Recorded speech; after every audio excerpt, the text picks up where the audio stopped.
the highlight of the SLG story, or is he just getting started? Well, speaking of, these two teams here on main stage, we said it's going to be a little bit loud, right? If I remember correctly, there was a listening, and it was, admittedly, it was all in French, but it was fantastic to listen to. It's certainly going to be a lot of energy here on the main stage, and you're wondering, how that kind of translates into these two teams as they face off. Right, let's go a little bit further in depth to these two squads. Obviously, Supremacy versus Endpoint. Let's start with the French as we're talking about them here. This team, they are 6th seed currently. They are, however, in the top dogs that were picked before this tournament, even though they're 6th seed. Are we expecting them to challenge for first, or are they challenging for top 3? Explain this team to me.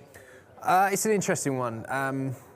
Obviously, they have the 6th seed, but they weren't able to participate in some of the seeding cups in the build-up to this event. So obviously, that slightly affected where they've ended up as far as their seed is concerned. However, they're just all such individually talented players. And the thing about French teams that we always say when it comes to LANs, when it comes to events, doesn't matter if they've played terrible online, doesn't matter if they've lost every map in a scrim 2 weeks before an event, they will win games on LAN. I don't know what it is. We call it the French magic. Yeah, and it is. It's a thing. It's a thing. It's official. Yeah, they bring a certain intensity, and it's almost like there's no other region, I would even say, in Europe that is the case for, right? It kind of started, within the past year and a half that the French, they show up and they come to play, so you can never count them out. But really, I think, really them on up all the way to the first seed, I think it can be anyone's tournament. Okay. Yeah, I can kind of see that. I think I've seen them before. The French teams always kind of like to perform, and it's always their energy that really grips me, it's right? Momentum for them as well. Yeah. If they get rolling, as we saw, as I previously mentioned at Wembley, they lost pretty early on in the bracket. They had to make this ridiculous elimination bracket run. But once they got momentum, they were so hard to stop. And unfortunately, when you do lose those early games and you go into that elimination bracket, you're in for a long tournament as well. So I think that's something maybe looking back at Wembley, they're going to be aware of, and they're definitely going to want to not make the same mistake here. Yeah, certainly. All right, well, we've been saying it's a close game all the way through. Let's see if the maps change our mind and figure out exactly who is going to walk away with this one. We're going to go The Rig, Eden, Coliseum Plaza, and Truth. Stronghold Slayer, CTF, Stronghold Slayer. Okay, we've been hyping it up here. We've been saying it might be close. What are these maps telling us? I think map 1 is going to be a close one between these two teams. I think it's a very teamwork-orientated game type. It's something that the guys on Endpoint excel at. But Supremacy obviously have that individual skill. They've got a core 3 members there who have been playing for well over a year now, ever since they were on the Pulse Gaming lineup, I believe. So that's going to be a big swing game. I always look at maps, and as you mentioned, SLG, he had that standout performance, and it was all because of his sniping performances. Yep.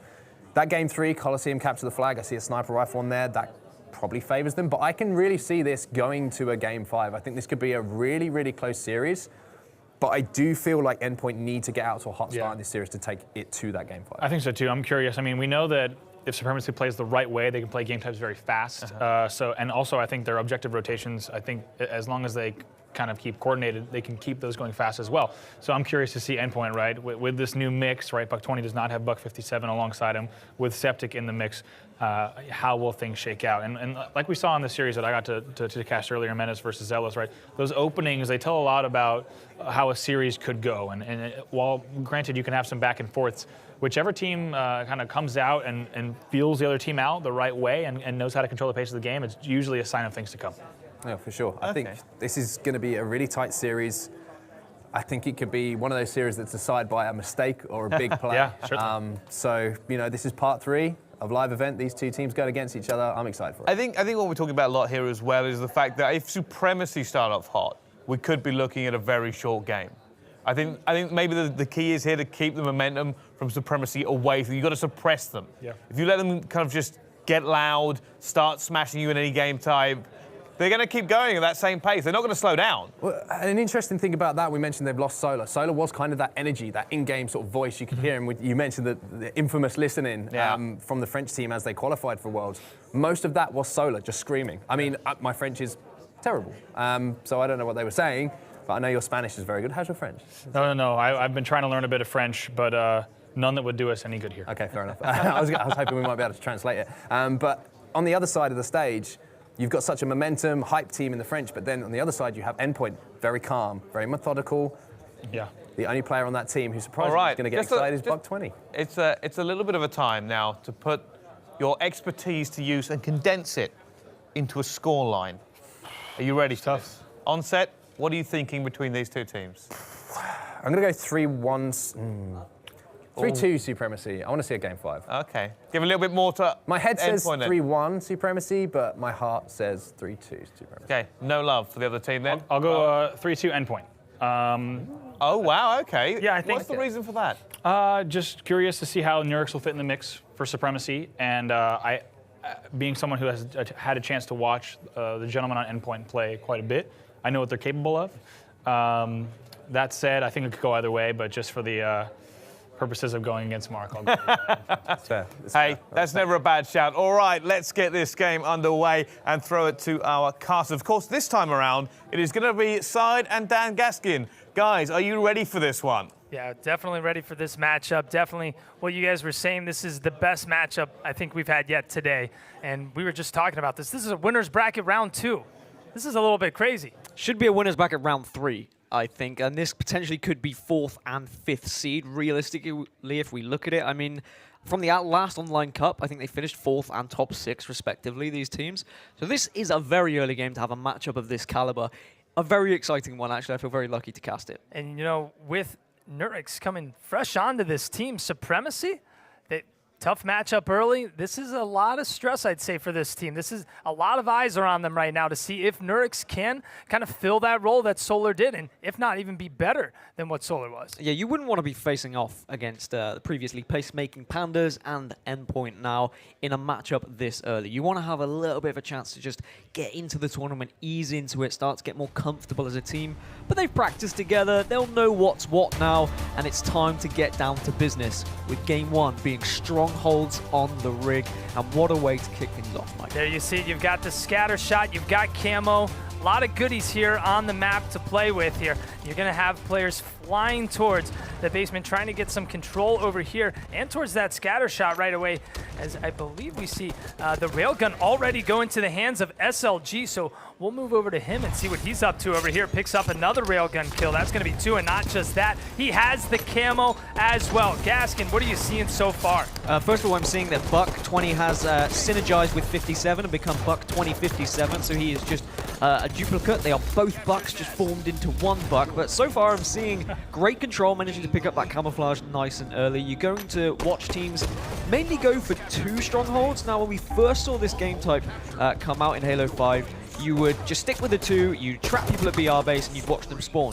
Then the meta slightly shifted, and we started to see people go for the total control very often. And now it's kind of gone back to just getting the 2. Just as I say that, of course, they're going to push for all 3, just to prove me wrong. But it is nice just to trap someone at BR base and really get the spawn killing on the go. Yeah, we see the trades happen very frequently in this game type, and I mean, incredible play so far by SLG. He still has the railgun, looking to pick up one last kill with that shot, as he does. 14-0, and it just looks like the Supremacy squad right now, they're just easily moving around the entire map, picking up kill after kill. They're always one player ahead, so they can take it a little bit slower right now. And once again, you see the trip cap for just a second, but then immediately that's going to be converted on the other side of the map by the BR base. And realistically, Supremacy should be winning this series. They should be the favorite. They've been a squad longer. Yes, okay, they've introduced Nurix instead of Solar, but they've played a lot together. You've got to remember that Buck20 stopped playing Halo. Septic stopped playing Halo. They came back, and they won't be as practiced. Their shot won't be quite as good as Supremacy's, and that might let them down in the end. And at the moment, Supremacy doing really well to control the whole of the map. You can see they're just leaving BR base here. They're spawning now at Railgun, and they're just waiting. They're pincering them in, and now they should just be finishing them off one by one. We're over 2 minutes in the game, and I don't believe SLG has died one time yet. He's picked up a handful of kills, got the killing spree. Going for another one. That railgun's in another player's hands. Not going to be able to pick up that double kill. He's going to go down. That's Septic. Let's check in with him and see what he's up to. Actually, he's going to fall cast. Curse of the caster there, Gasket. Let's move on over towards Morgan and see what he's up to. Trying to get a hold here, as they didn't want 1 point. They have yet to get a point. Every single time, it looks like they're going to potentially get 1 point. It's just being transferred on the other side. The thing with Endpoint, what they're trying to do at the moment is they're trying to send one person as a distraction that usually heads towards Nest. And when that happens, they then say, okay, 3 of us will push round to basement because they should be distracted. But it's not really worked. It sounds like a good idea, but it just hasn't worked in trying to push that process forward, because Supremacy are just spread out so far across this map that they have eyes on every single angle. Yeah, and there's a lot more teamwork coming out from the Supremacy squad as well. You're seeing a little bit more individual battles. What a job staying alive here around that corner. That's going to be 2 down for Endpoint. Let's move back over to the other side of Supremacy as SLG picks up a triple kill. Gaskin so far, I mean, what is Endpoint not able to do right now? What is holding them back so far? SLG is what is holding them back. This man is on a tear at the moment. Reminds me of the SLG that we saw back in the day. I remember when we had chance for this man. He is just on absolute form right now. And you can see he's running around on his own as well, but he always has eyes on one of his teammates. So there's a lot of communication going on. Of course, we can't tell, we can't hear them because we don't speak any French. But you can just tell by the movement of SLG that he's always making sure he's in with a certain distance of his teammates so that he can help out or that they can help him out if he's in any trouble. Yeah, and he does have those sneaky tendencies at times as well. We'll see him play a bit sneaky, but taking a look over at Fragger as he picks up that next railgun, spots a kill. That's Buck20. 2 players on his screen going for that next one, not able to connect, but at least he's going to throw that railgun down to bottom mid, making that a hard weapon to pick back up for the opposing team. So keeping that kind of out of play. But right as we see Endpoint start picking up a few points, immediately you see Supremacy just answer back and regain control of 2. That camo is going to be up, but I believe that is going to be Punisher with that camo as well, and SLG with the railgun. Camos and railguns, they're getting the lot at the moment. Unfortunately, he does fall, so it doesn't work out as well as it could have with that camouflage. But just getting it in the first place and keeping it away from your teammate, your opposition is very important. That's the only way that we're going to see Endpoint get back into this game, is controlling something like a railgun, like camouflage. But they need to make a play, and they need to make it soon. 92 points already. If they were to have any chance of doing this, they have to play absolutely flawlessly now and not allow any sort of points from Supremacy. Well, just look at that. As they start to lose Nest, you have 2 players pushing around to pick up the basement, but they get the reset on the Nest, and that is going to close it out. Supremacy with their new teammate, Nurix, looking pretty good here in game number 1. All right, Rig Strongholds was the perfect game type for Supremacy to start off there. When you get into a game type like Strongholds, you have to be very fast with how you're going to play this style of Halo. And for a team that hasn't been together necessarily as much as the other, you're always going to struggle a little bit to keep up with the pace. I mean, talk me through some of these statistics, Mike, because it looks like, well, Endpoint just struggled to get kills. Yeah, 16-3 from SLG. I think we saw him go for about 2.5 minutes without dying once. A lot of assists there from Punisher as well, but Nurix, the new player on the squad, holding down some good stats there for his squad. 11 kills, 6 assists, and 4 deaths. So doing an incredible job kind of filling that new role that Solar once had before. So Nurix has got to be feeling pretty good. But 2 more games to go to move on to that next round. The desk were talking about momentum and how important momentum is in a series like this and how important it is for Supremacy, because, I mean, we look at the Supremacy from Wembley and how incredibly they performed after they went down to the pacemaking Pandas, which is actually now Endpoint, but of course we have one switch with Septic. So Supremacy, if they carry on with this momentum into the series, then they're looking good. But I think that Strongholds on Rig was just an off game type for Endpoint, and I think moving forward they should be a lot better, especially on something like a Slayer. I'd be looking at someone like Septic, someone like Buck20 to really step up. But of course, Morga, Zur, they've been around for quite a while now. I mean, they were new kids on the block back in the day, but they really want this. They have been hammering away at the game, and they would absolutely love to make an American event, to be honest. Without a doubt. Well, I also wanted to point out with Nurix as well, he had 7 stronghold captures as well. So definitely laying down some assists, laying down some kills in the slaying department. But on top of that, doing some objective as well. So being in that all-around player on the squad, and that's someone you want on your team. That's someone you can trust. That's someone you always is going. You're going to know that they just want the W. They're not going for the highest stats. They don't want to look like the flashiest player. They just want to win, and that's what Nurix is. That's what he is. So you need to have those players. To win. You definitely need to have those players. So game 2 then is going to be Eden Slayer, I believe, and that's going to be a nice one for Endpoint to be able to just brush back into this series. They should be able to ease back in as long as they keep on top of camouflage, keep on top of overshield, which is what they weren't really doing in the Rig Strongholds game. Every single camouflage we saw, every railgun we saw was going in favor of Supremacy. We need to be looking at Endpoint saying, right, get your timings better, because otherwise you're just going to fall purely to power-ups. Well, a good thing for Endpoint here, they can actually slow this game type down just a little bit. It's not going to be as fast of a pace of a game type like the map, the Rig. The Rig can be very, very upbeat, very fast-paced, similar to Plaza's Strongholds, but they're going to be able to slow Eden Slayer down a little bit if they can get control of the sniper and kind of hang back and make sure they're kind of filtering in those power-ups left and right. And that's something that European Halo has always been, I don't want to say famous for, because it's not necessarily a good thing to be known for, is slowing down the game, being a bit more slow and methodical about your play. They're taking it back to the OG. Oh yeah, taking it back to the Halo days. 2, taking it back to Halo 3. Your lockout, a very slow game, you get to like 10-10 and already you're at a standoff. I've seen European games where you get 6 kills and already you're holding back and you're saying, hey, let's pretend it's currently 49-49. Why on earth would we give a kill away at this point? We wouldn't give it away at the end of the game, so let's sure as hell not give it away at the start of the game. All right, well, let's get right into it. Game number 2 here with Endpoint versus Supremacy. Supremacy leading the series 1-0. Slayer on Eden. We've got the sniper, and like we were just talking about, it could slow down a bit, but players from both sides are going to be making a rush and a charge here towards Camo and Overshield off the rip. Immediately, we're going to start off with Punisher here in the observer mode, so you're going to see some outlines here from the other players. Fighting Septic one-on-one right now. See if he's going to be able to peek him out. Not going to be able to, but he does stay alive. You saw all three members there of Endpoint all pushing over towards that camouflage. Interesting that they stayed kind of outside, but Morga's been the one who ends up with the sniper rifle, and he definitely can hit shots with a sniper rifle as well. I think actually everyone on Endpoint should be able to. Their individual talent is sublime. I think this should be a good game type for them to get back into it, and they have a 3-1 lead already. You've just got to make sure when you do have a sniper on your side, you've got to support him. You've got to know where he's rotating to, what the plan is next, where you're going to head to, who's going to be sticking with him, because you don't want to give away that sniper rifle. You can get such significant kills when you have it in your hand. Well, he's getting charged from every corner. They're not going to be able to stay alive. That sniper now in the hands of SLG. So he's got quite a bit of ammo here. 10 shots left.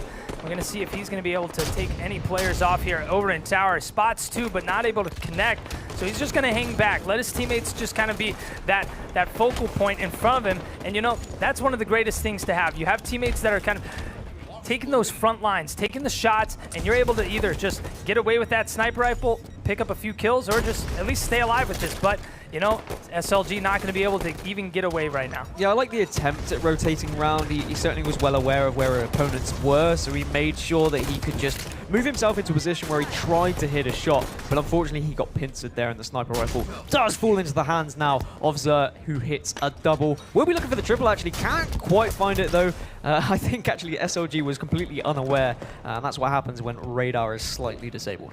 Well, we are all tied up, and Gaskin, you were talking about listening in to the players a little bit ago. Well, we've got an Astro listen in here. Let's jump in with Endpoint. They're gonna have it. Oh shit. What are you pushing me? 2 around pit, 2 around pit. P, 1 over the west. Right outside, boys. Ah, check that, my bad. I have combo. You guys right outside. You guys right outside, yeah. He's in red nest. Yeah, he's gonna go red tower with OS. In blue, red tower. Blue cat, guys. Blue cat still. I heard that. One shot, there's one shot down. Nice. Don't forget top blue window. Watch the blue window. OS is gone. Drop it. OS is just dead. Oh no, he's not dead. OS is gone. I died to...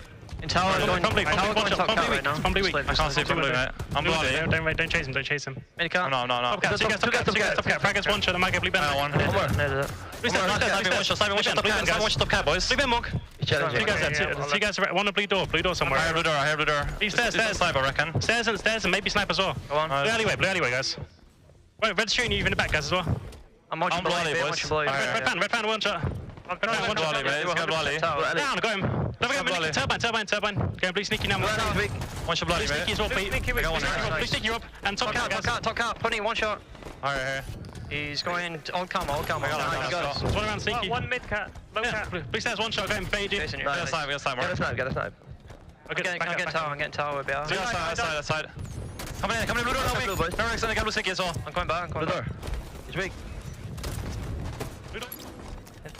There you see it, Endpoint. Yes, they are slowing the game down, but Supremacy is countering that back and slowing up their gameplay as well. They're not overcommitting, they're not playing too aggressive, and they're holding the lead only by 2 kills. We're at about the 8-minute mark as well, and you see both teams, like you said before, Gaskin, once you even get 6 kills, some of these teams will completely slow up their playstyle like it's 49-49. Now, interesting from that listening as well, Buck 20 really being the commanding voice of this lineup. I guess someone has to. I mean, you're looking at 4 players that actually are relatively quiet in the grand scheme of things. So someone's got to take that responsibility, has a little bit of an awareness, goes out of the way for Zer, but somehow he's still alive. And now SLG needs to communicate that with his teammates to make sure that kill gets finished off.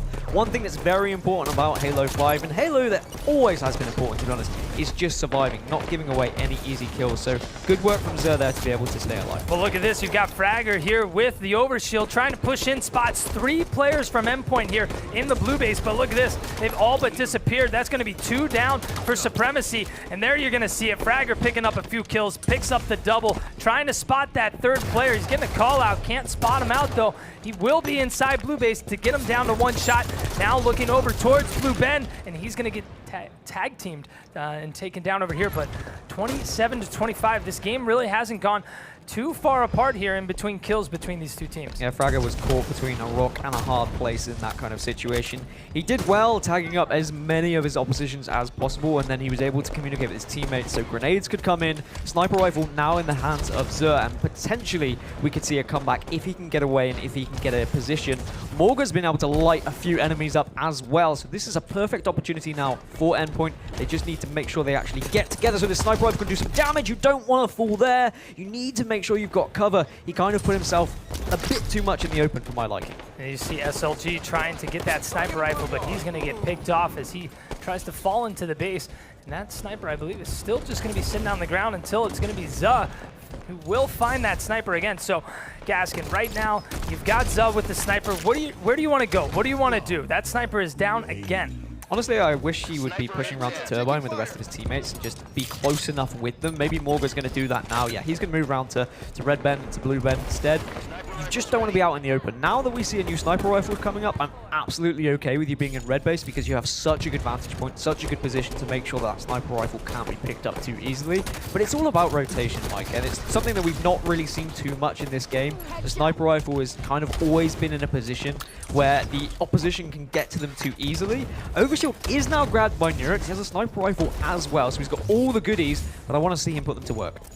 Yeah, he's going to take it slow here, but he's got all 4 players here over by the blue base, so that was a good move on bringing that sniper back towards his side, and you're going to see Buck 20 go down over by the tower, and he spots the other player with the sniper. There are 2 snipers on the map right now, so you're going to want to watch out from putting yourself in too much of an open position. And look at this little sight of line he's got right here. If he can find the player that's going to peek out, he's going to opt to leave him down there. No need to stay down towards that bottom part of the map for too long.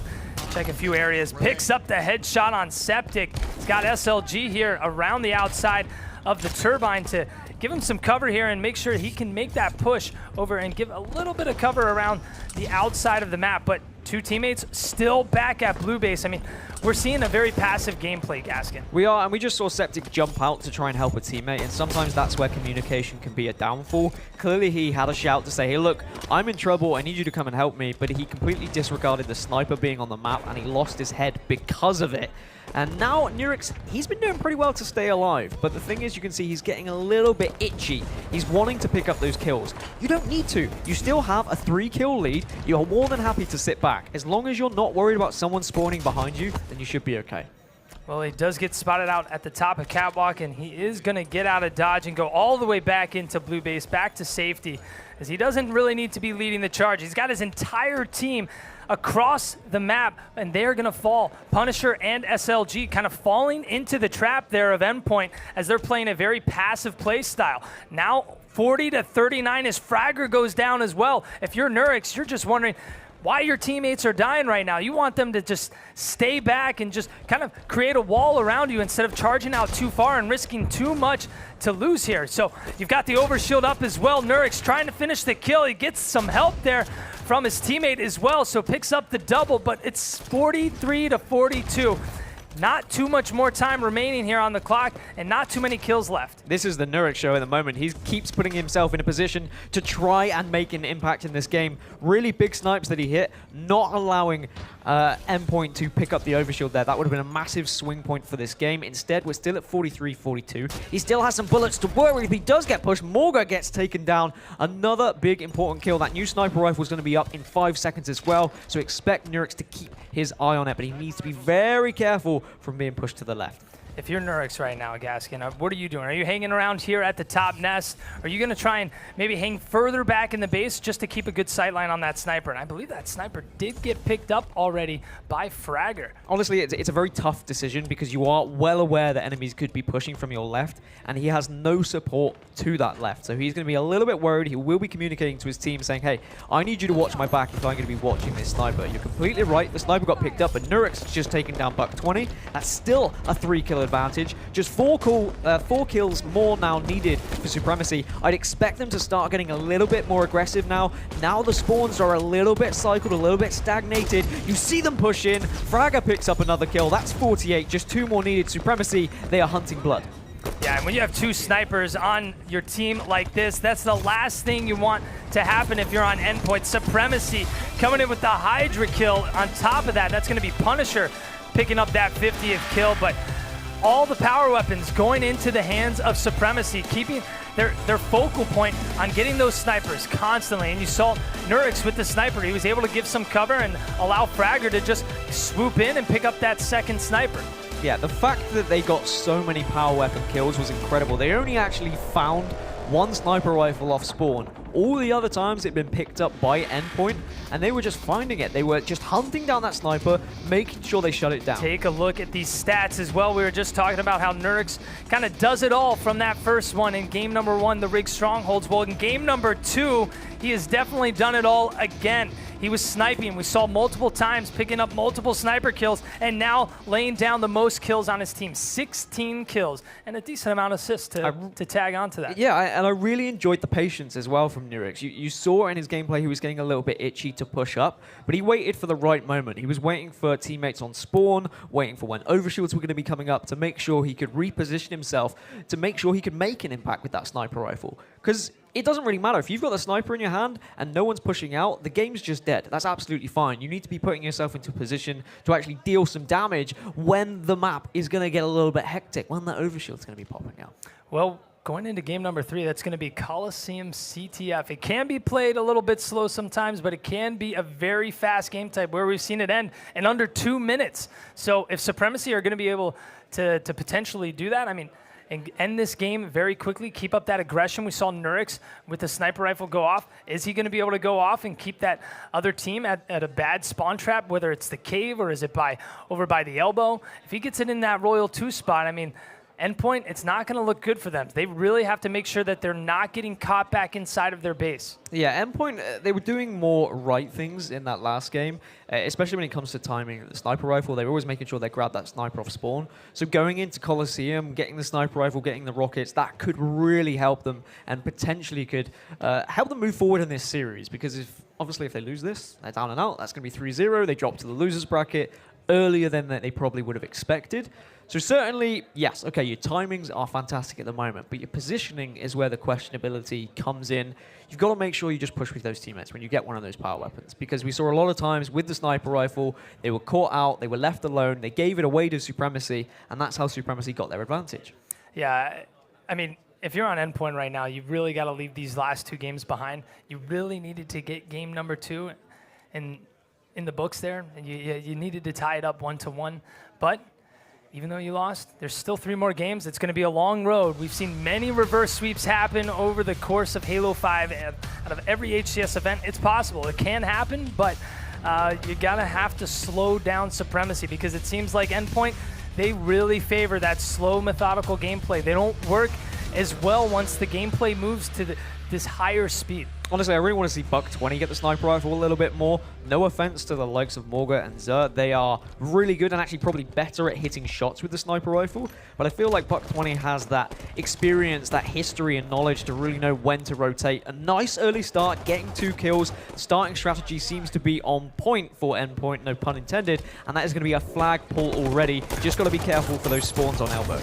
Yeah, and you see Morga turn back around to try and get some shots on the spawners, but he's going to go down, and that might not be enough. Buck trying to win this battle here on the elbow. He does. That's going to be 2 down for Supremacy. He's got some rockets as well. Fires a blank rocket across the map, just hoping to pick up a kill, but doing a great job at staying alive. And I believe that flag is going to be almost all the way back. It does go down over by the blue side, but Septic, he'll get taken down. And now is Buck going to be able to save this flag here? He's going to miss that rocket, and that flag is going to get returned. That was one of those situations when you have rockets and you know you've got so much responsibility, you don't really know what to do with it. I mean, it's like being Spider-Man when you've just been given your powers and you actually really need to work on the abilities you've just received.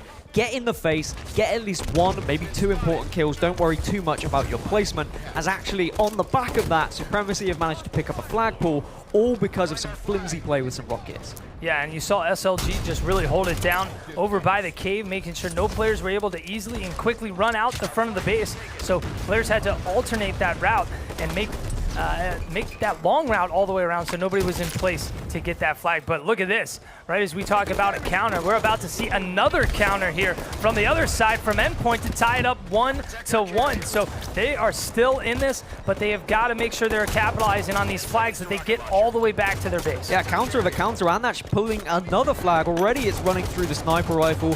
So good objective work from Endpoint at the moment. They're certainly getting in the face of Supremacy, trying to speed this up a little bit. It seems like Supremacy have been slightly caught off guard here by the speed that the Endpoint are suddenly taking to this game.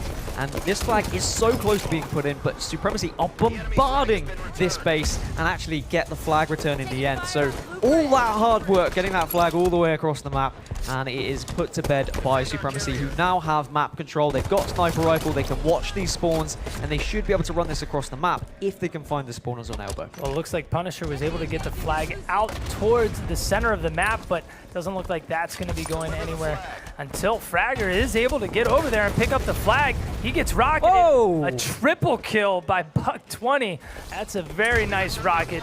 I mean, you gotta kind of like those happening from time to time. You shoot a rocket hoping to get 1 kill, 2 other guys pop out, and you get a free triple. I mean, I've got to give him credit. I was questioning his rocket capabilities a little bit earlier, and now he makes up for it with a triple. And now we can see the flag being moved once again. A little bit of a fumble from Septic, but he manages to pop it out to sniper rifle, which is really going to help his team. But Supremacy are positioning themselves very comfortably down at the bottom of the map. They're not seeing any congestion down there, which is allowing them just to rally shots onto this flag. Well, you've got Morga turning around, trying to clear out his base, and he'll get the perfect kill here on Nurix. Morga just staying alive now, trying to help out, getting a call out here on the other side of the map. He's able to get some help, gets the nade kill on SLG. That's going to be 2 down for Supremacy. Let's move back over to Buck 20 as he's got the sniper. You've got all players here from Endpoint just flooding into the base of Supremacy. They're able to pick up a kill and get that flag moving. That flag is going right out the front door. Rockets coming up here in just a moment as well, but you're going to see Septic go down again. Beautiful play here by Buck 20 to stop that flag run. This was why I was saying I really wanted to see Buck 20 with a sniper rifle as well. You can see his positioning. He's constantly thinking about where people are spawning, who's going to be running the flag, how are they going to be contesting this flag, what's the best position I need to be in. Doesn't manage to finish off that kill, but he does get the tag. I wouldn't be surprised if he gets aggressive with one of his teammates now to try and get this return, but you do need to be very careful. When you have a standoff like this, Mike, you need to know when to hold and when to fold them kind of situation. Without a doubt. Sometimes, I mean, when we talk about these flag standoffs, we've even seen Optic Gaming sometimes bring the flag all the way to the other team's base just so they have an advantage. Even 4-on-4 battle, usually they've got a rocket, they've got a sniper or something, but most players don't expect a flag guy to push all the way back to their base. The flag guy, as you said, is so important in a match like this. You really need to position yourself in an area where you can help your team. Punisher's just found a big double. That's 3. I think he just got a triple, actually. That should be all 4 dead. This is going to be a return, and that's going to be a 2-1 advantage now for Supremacy. 1 flag away from taking this series very comfortably, 3-0 to be honest. SLG on a tear. Oh, I thought he was going to take out Morga. Thankfully, Morga does keep his wits about him. And really, Endpoint are going to have their backs against the wall now, Mike. They need to do something drastically different if they want to win this.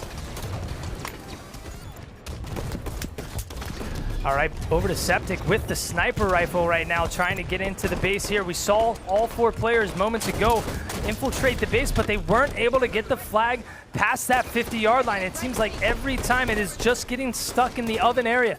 They're not able to just get it into that sniper room and get that flag past that 50-yard line. It's like they just need one more player to just help out a little bit more to give some cover fire. Well, I think I want to have a little listen in to Endpoint and see how they're going to work their way back into this game. This week. Rocket to 5. I got the guy, that's one's dead. Nice. Rocket to 5. I'm gonna go for rockets. I'm going for rockets. Oh, robo. I might run this. I'm gonna flank the robo. I got one. Beam with you on flank. On the back of the podium, behind the podium. Go an elbow. Just go an elbow right now. You gotta run in there. 1 hour. We're blocking everything. Watch out the elbow, man. I got a spawns. Watch out bottom middle. Rockets to rock still. I died to rockets. You got some mates, lads. Rockets. I got rockets. Where did flag go? You run elbow, guys. Run S1. This guy's free. I died. Stop, just stop. BR, two-shot, BR. And top cat, shoot me. Make sure you don't die. Watch out for base. WR. I think Rockets are down bottom middle, he's got them. Rockets bottom middle, the mate's weak as well. Oh, mate's weak. You might be going, watch window. I think it's punching. Window. He dropped our silver. I think top cat, going to our ramp. Someone's going to our ramp. Silver went back to S1, he's on there. Deflects elbow, boys. Deflects elbow, one shot. I'm gonna try and get rid here. Here we go, another standoff here, and this could potentially be the game if Endpoint cannot secure this capture. You've got the flag getting returned. We're all tied up 2-2. Endpoint staying alive here. That is exactly what they needed. Buck 20 making his way back across the map as well. And you're already seeing them back into the base of Supremacy. That sniper rifle on the ground. Buck 20 picking up a kill. He does have a few teammates go down though as well, so that flag run doesn't look like it's going to be able to happen. He's going to have to back it back up and wait for his teammates to spawn back up and make their way back into the base, but he does have a teammate right nearby.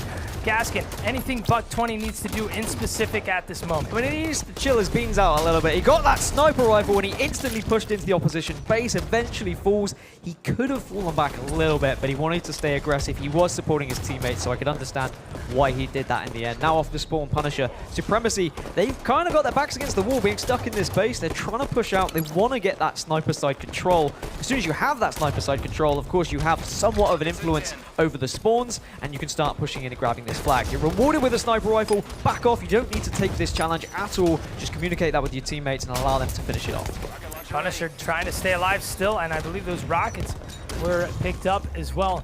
So we're going to see if those rockets are put into play. On top of that, actually, over on the other side, we have Nurix. Nurix running the flag, but he'll get taken down. But he does have his teammate right nearby with the rockets, trying to give some cover. 2 players down. So we'll move back over to SLG as he's just sneaking around, trying to stay alive. Does pick up the double kill. He's able to keep it going. 2 down. Now he is going to be running the flag. He'll get picked off, but a big nuisance SLG was. He was able to buy his team some time there, quite a bit, as they are able to push back up. And this is my favorite kind of Halo, when it gets to 2-2 and players get to panic station.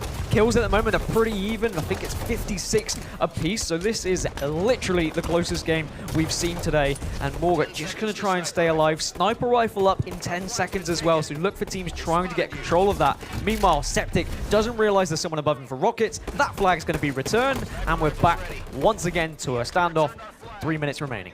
SLG with the sniper in the best spot that he could possibly be. They're able to stay alive here and get a couple kills. SLG is going to be able to get in a prime position to help his team run this flag and just pick off kills one by one with the sniper. He does have to hang back though, because he was getting a lot of aggression over there and a lot of nades were coming in, but he does have a couple teammates now pushing up. So look at this. That's going to be 3 down for Endpoint. SLG is in position. He spots a player, top rockets. takes his face off. Got another 2 players on the flag, and all he has to do is just keep these 2 players entertained in this corner and just keep them focused over here as that flag is going to be ran. No, it got returned though. It got returned. He was playing willy-nilly around there and just using his sniper rifle, but meanwhile, we saw Endpoint rush across that map immediately and get the return. So we're just back to where we were. I was going to commend SLG for his incredible positioning and incredible shots that he's hitting as he's just trying to hit every single person right now. Backs off, allows a teammate to finish that one. Now he's got to keep eyes on these rockets. These rockets could make or break this game, Mike. You really need to make sure that you can pick these up for your team, and that is why SLG is not moving away from this position. Unfortunately, he's going to get challenged from Buck20 though. Trying to stay alive as he able to, trying to pick off a few no-scopes, not going to be able to connect with any of those. So let's move over to the other squad as Za has the rockets, and he's going to be making his way across the map. Let's see if he's going to be able to do anything with these just nades bombarding in, not able to make any type of move. Buck20 goes down, Septic goes down, that's 2 down for Endpoint. Morga goes down, 3 down, and that flag is still not able to get going. What a clutch kill there by Za to keep that flag from making its way out of the base, because that could have been lights out. They had 3 players down and a lot of cover behind that flag runner. Yeah, that was potentially game over, but that's another 3 kills now for Supremacy, and they're going to be pushing in to grab this flag. This should be easy enough. Watch elbow, that's where they're going to be spawning. If you're the flag, you just need to keep out of the line of sight of all these players, and this should be game, set, and match. You just put this one in. That's 3-0. Supremacy move on to winners bracket round 3. It was a hard-fought game 3 for Endpoint. They lacked a bit in games 1 and 2, but in the end, Supremacy showing their class, showing why they should be a higher seed than they actually are in this tournament, and they should definitely be a team to watch from these pro teams that are seeded 1 to 3. Without a doubt. Well, you know who's happy as well? Nurix. Nurix knows that he is feeling good on this squad. He is not going to be a problem here moving on throughout the tournament, and he is just ready to keep this going. I mean, winners bracket round 2. What a matchup here early in this tournament. But let's take a look at the stats here as SLG just went off. What a machine. 27 kills. What a show. What a performance. But I still can't believe what happened earlier. I thought that flag was gone. He was picking up kill after kill, and it didn't seem like anyone was even in position to get that flag returned. Yeah, he was killing the same people off spawn, and it was all well and good that they were just like, okay, we're stuck in the base, but you other 2 that are actually out of the sights of SLG, you can flank round and you can get a flag return. It was more his teammates that let him down in that situation. SLG was doing everything right, but to be honest, Mike, it doesn't really matter. They still won 3-2.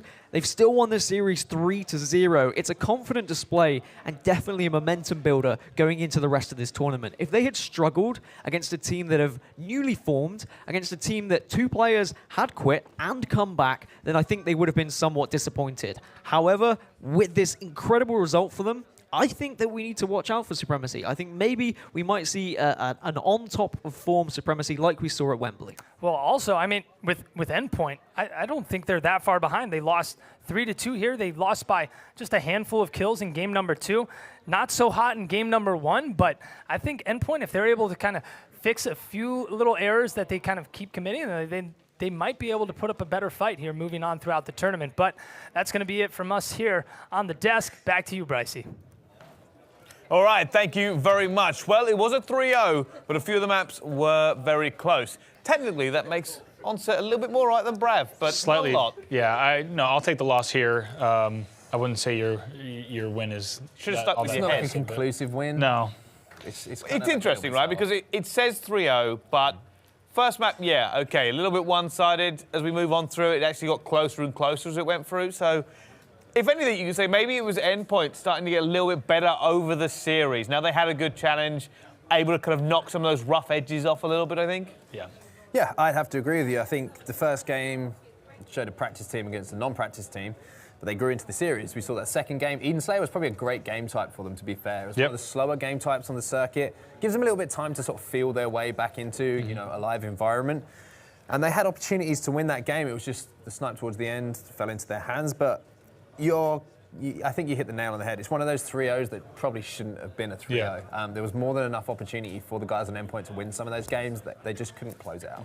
Yeah, for me, there's a really interesting part, too, of the first game, if you remember watching. The rig Strongholds, actually, it took over 30 seconds for anyone to begin scoring, which is a little bit interesting because it shows that both teams are waiting, right, to see to not make a mistake and see what the other team does. But for then Supremacy to win 90-6 after waiting, right, it's almost as if they just kind of stayed back, watched everything happen around them, and they're like, okay, we're going to now run this game.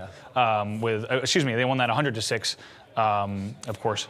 And then Eden Slayer, like you said, a little bit closer. Sims, though, as we were talking to him, talked about Punisher and how he might not be the X factor per se on that team, but he is a big factor, and that he kind of has his hot and cold moments. And for example, in that game, he went the most negative, and they only won 50-44. So we're going to be keeping an eye on that through the tournament for sure. Yeah, for sure. And then